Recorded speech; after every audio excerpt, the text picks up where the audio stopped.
for those of you who have joined us today.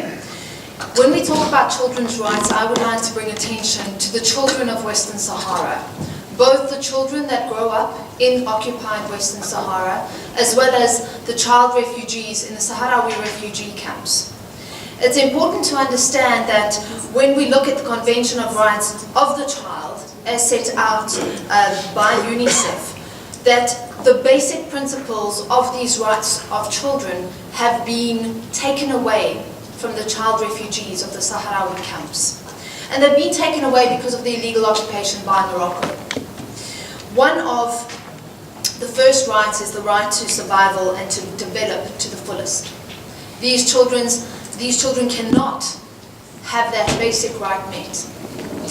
In the Sahrawi refugee camps where I've worked actively on the ground for 5 years, exposed to the humanitarian crisis that these refugees live under, those children do not have access to basic health care, to safety and security like they need, to education that allows them access to the world around them.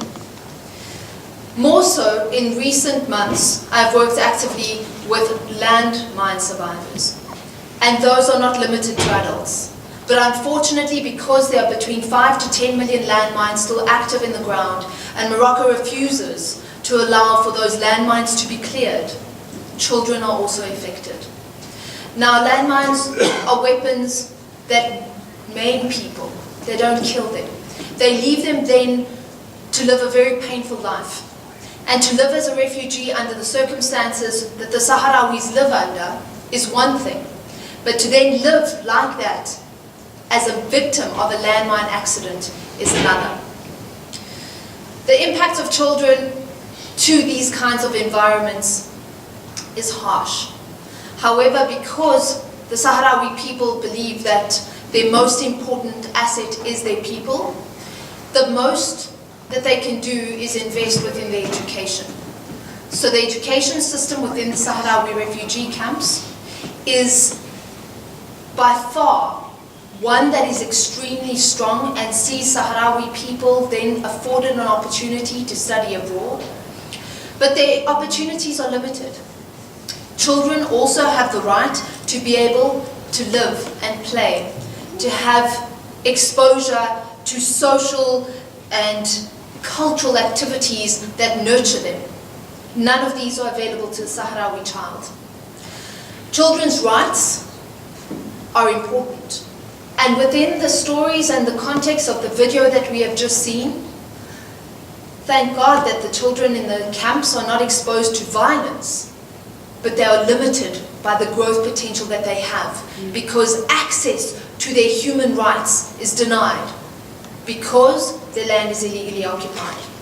Self-determination, when we talk about this concept, we must not forget that children are incredibly important within this equation. We as adults sit in forums such as these and we fight for the self-determination of people who are still denied their inalienable rights to live by their own will and determination. We look at the Kashmiri people, we look at the Sahrawi people, and so many others. And we can understand that self-determination is an important part of access to our human rights, but we often forget that children are part of that equation. Children who grow up either in refugee camps or unfortunately in violent communities where war is still prevalent. We're creating a generation of broken human beings. And when we create generations of broken human beings, we create new social ills that we then need to deal with in the future. We need to create environments where children's rights are not only understood, but they are actioned.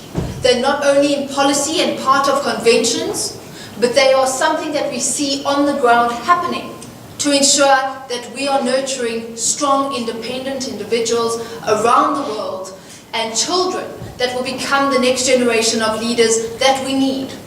In a world where we see that leadership has failed us, we can understand that wars have impacted the kinds of leaders that are in power now and the decisions that they make.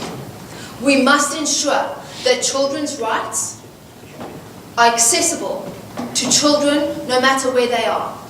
They do not choose to be born into conflict areas and into war. They do not choose to be born on the wrong side of a political divide. And we have the responsibility to ensure that no matter what, the humanitarian crisis that exists around us, the rights of children, no matter who they are and where they grow up and where they were born, is something that we all stand together and stand by ensuring that we do all that we can, no matter our political affiliation and our political strengths, but no matter what, we ensure that children's rights are put at the forefront. Because while we start to fight for self-determination, we also are going to have to start to fight for the social ills that we are creating through the lack of responsibility that we have taken as leaders, as activists, and as people who are building and nurturing communities around the world. I've lived and seen the kind of circumstances that Sahrawi children are exposed to in the Sahrawi refugee camps. And I reiterate again, I'm grateful that they are at least safe, but it is not a normal circumstance for a child to grow up in. These children have never seen the world outside of the Sahrawi tents that they are forced to live in what was a temporary refugee camp set up in 1975. We must stand up for the rights of these children and ensure that in our lifetime, not only do all children see self-determination and get to go back to their rightful home of Western Sahara, but we must ensure that they are also given the opportunity to live a life where their basic human rights are not only spoken about, but are accessible to them.